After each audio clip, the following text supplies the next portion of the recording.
Jornal do Brasil. Você por dentro da notícia. Aconteceu. É notícia. É Jornal do Brasil. Sejam todos bem-vindos. Terça-feira, dia 6 de março de 2018. Estamos chegando com mais uma edição do Jornal do Brasil. As manchetes dessa terça-feira. Laboratório registra tremor de terra de 2,5 na escala Richter em Maceió. Polícia Federal deflagra nova operação da carne fraca contra fraudes laboratoriais. Rio faz mutirão contra a febre amarela, mas imuniza só 50% do esperado. Jovem de Alto Rio Doce morre em Barbacena com suspeita de febre amarela. Esses e outros destaques, agora, no Jornal do Brasil. Você está ouvindo Jornal do Brasil.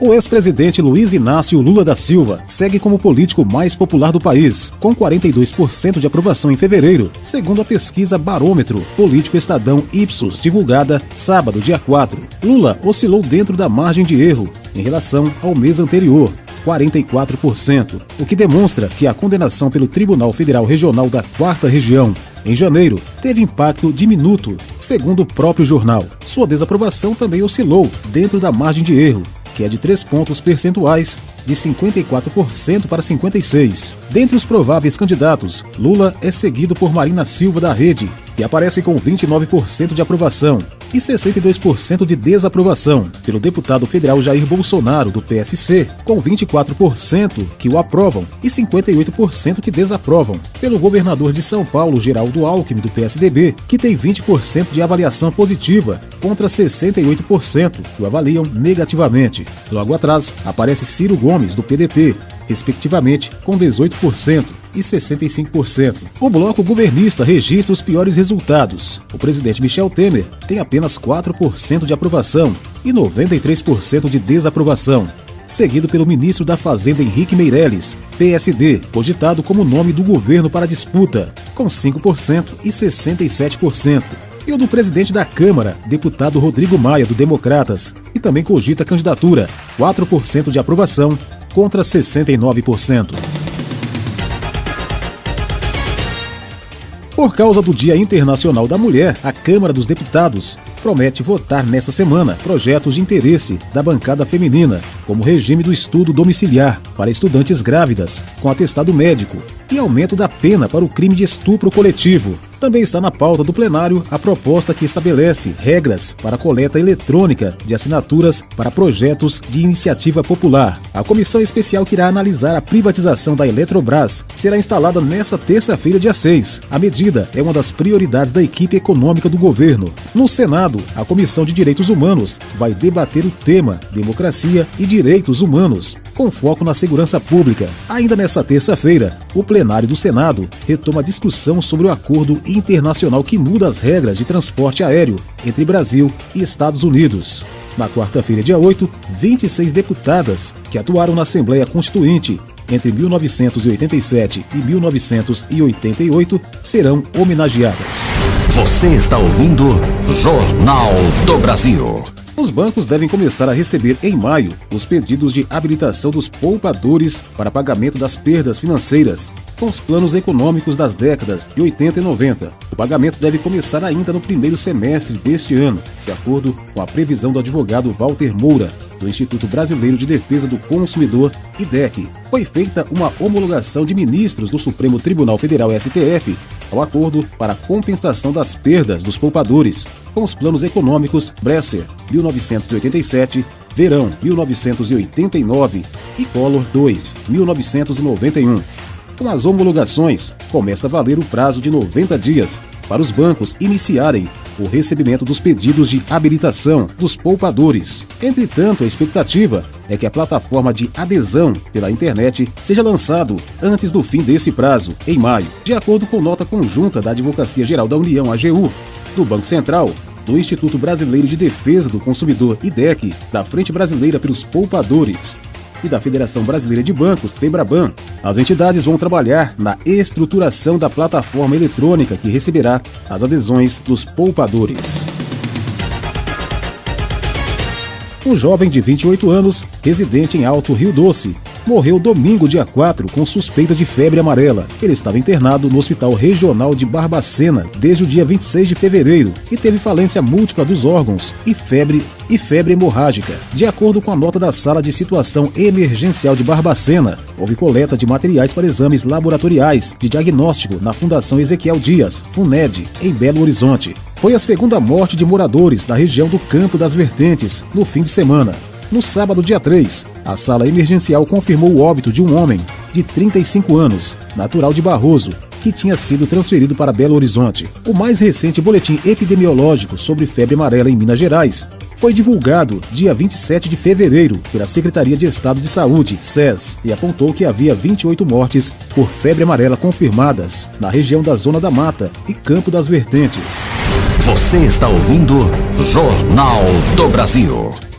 Um balanço divulgado pelo governo do Rio de Janeiro aponta que cerca de 250 mil pessoas foram vacinadas no dia D de vacinação contra a febre amarela, ocorrido no último sábado, dia 3, nos 92 municípios fluminenses. O resultado, no entanto, ficou abaixo da meta prevista, que era imunizar 500 mil pessoas. O secretário de Saúde do Estado, Luiz Antônio Teixeira Júnior, confirmou que o movimento foi menor do que o último mutirão contra a doença, realizado 27 de janeiro. Precisamos imunizar um total de 14 milhões de pessoas e até agora cerca de 10,5 milhões estão protegidas, no total de 75%. A campanha continua nos pontos municipais e vamos trabalhar de forma incansável até que todo o público-alvo esteja vacinado, disse. Um empresário foi morto na noite de domingo, dia 4, dentro de um quarto de motel, no setor Jardim Helvécia, em Aparecida de Goiânia, na região metropolitana da capital. Segundo a Polícia Civil, ele estava no local com a namorada, que também ficou ferida. O crime ocorreu por volta das 20 horas. Os investigadores suspeitam que eles estavam no quarto e se desentenderam. Titular do Grupo de Investigação de Homicídios, o delegado Gleiter Camilo Rezende, explicou que o homem sofreu perfurações no pescoço. As perfurações foram provocadas por cacos de vidro, compatíveis com garrafa que estavam no local. A mulher também estava com vários ferimentos pelo corpo. Ela foi socorrida e levada ao Hospital de Urgências de Goiânia, Hugo. Não há informações sobre o quadro dela. Você está ouvindo Jornal do Brasil.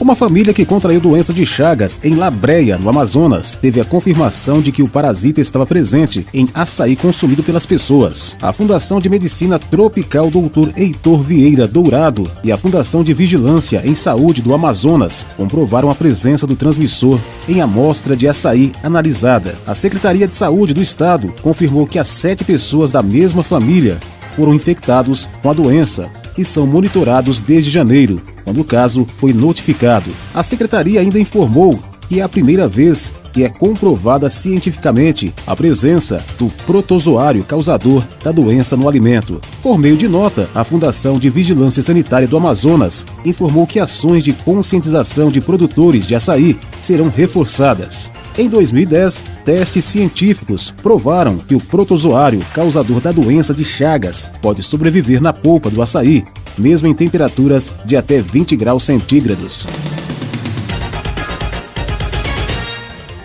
A Polícia Federal deflagrou na manhã de ontem, dia 5, a terceira fase da Operação Carne Fraca, denominada Operação Trapaça. O alvo desta etapa é a BRF Brasil Foods, a mandado de prisão temporário contra o ex-diretor presidente global da BRF, Pedro de Andrade Faria, que deixou o cargo em novembro do ano passado. Os outros alvos dos mandados de prisão também trabalham ou já atuaram na BRF. Foram cumpridas 91 ordens judiciais no estado do Paraná, Santa Catarina, Rio Grande do Sul, Goiás e São Paulo, sendo 11 de mandatos de prisão temporária, 27 de mandatos de condução coercitiva e 53 mandatos de busca e apreensão. Cerca de 270 policiais federais e 21 auditores fiscais federais agropecuários participaram das ações na manhã de ontem, como resultado de ação coordenada entre a Polícia Federal e o Ministério da Agricultura, Pecuária e Abastecimento.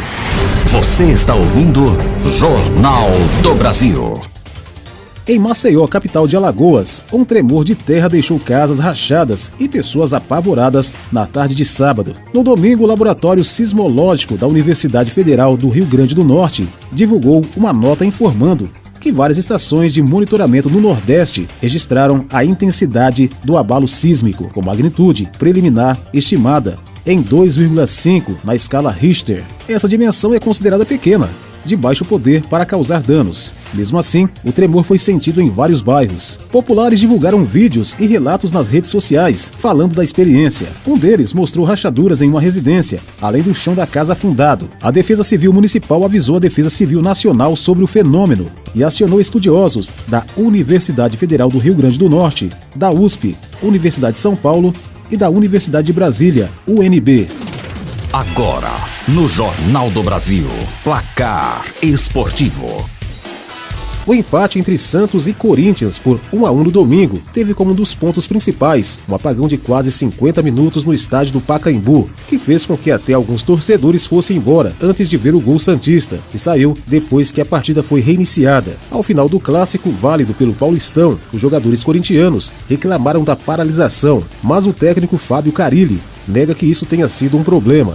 Para Fábio Carille, o que atrapalhou o Corinthians não foi a paralisação, mas o fato de não aproveitar as oportunidades criadas. O apagão foi para as duas equipes. Tivemos um primeiro tempo melhor. No segundo tempo, o Santos foi melhor, mas conseguimos equilibrar e tivemos oportunidades com Jadson e Rodriguinho, mas não matamos o jogo. Aos 41, fomos penalizados com o gol do Santos, analisou o comandante corintiano. O meia Nenê, reserva do São Paulo nas últimas 3 partidas, admitiu estar incomodado com o banco de reservas. Aos 36 anos, no entanto, o jogador garante respeitar a decisão do técnico Dorival Júnior. Ficar no banco é uma coisa que faz parte. É claro que eu preferi estar jogando. Trabalho a cada dia para isso, mas infelizmente não sou eu quem decide, mas estou procurando ajudar da melhor maneira possível, afirmou o camisa 7 em entrevista ao canal Premier. Na noite de domingo, Nenê conseguiu ajudar. Acionado aos 18 minutos do segundo tempo, no duelo contra o Linense, no lugar de Cueva, o veterano cobrou escanteio na cabeça do zagueiro Rodrigo Caio, que marcou o gol da vitória por 2-1 nos acréscimos da partida disputada no estádio Gilbertão. Com um contrato de apenas 3 meses e um salário simbólico, o goleiro Júlio César escolheu encerrar a carreira pelo Flamengo, clube que o revelou. O retorno do ídolo à Gávea, por sua vez, gerou a expectativa nos torcedores de vê-lo novamente defendendo a camisa do clube, e a comissão técnica avalia a melhor data para relacionar o camisa 12 pela primeira vez na temporada. A maior possibilidade no momento é a partida contra o Macaé no sábado. Para a decisão, o Flamengo leva em consideração 2 fatores principais: ritmo de jogo de Diego Alves e a decisão contra o Emelec no dia 14 em Guayaquil. Júlio César está treinando com os companheiros no Ninho do Urubu desde o fim de janeiro, quando foi apresentado. Na última quinta-feira deu um passo importante para voltar às partidas. Disputou o jogo-treino no CT do Flamengo. A vitória do Vasco sobre o Boa Vista no domingo foi mais uma em que sobrou raça para a equipe comandada por Zé Ricardo, mas faltou técnica em alguns momentos. Após o triunfo por 4-3, o meia Wagner revelou um pacto do grupo. No último jogo fizemos um pacto. Tá difícil. Vai na vontade. Sabemos que somos um grupo limitado, mas vamos lutar até o fim. E esse espírito no Carioca e na Libertadores. E hoje fomos premiados mais uma vez, disse o camisa 20 em entrevista ao Premier. O técnico Abel Braga considerou muito importante a vitória alcançada pelo Fluminense sobre o Volta Redonda no domingo. Na entrevista coletiva, o treinador disse que o resultado foi muito importante para o grupo recuperar a confiança após a derrota para o Avaí na partida de ida da Copa do Brasil. Se falou tão pouco da vitória sobre o Flamengo e muito da derrota diante do Avaí. Nós tentamos e hoje, em alguns momentos, colocamos o nosso jogo em prática, disse Abel Braga. Você ouviu Placar Esportivo. O Jornal do Brasil dessa terça-feira, 6 de março, fica por aqui. Para você, um forte abraço. Tenham todos um ótimo dia. A gente volta a se falar amanhã. Você ouviu Jornal do Brasil.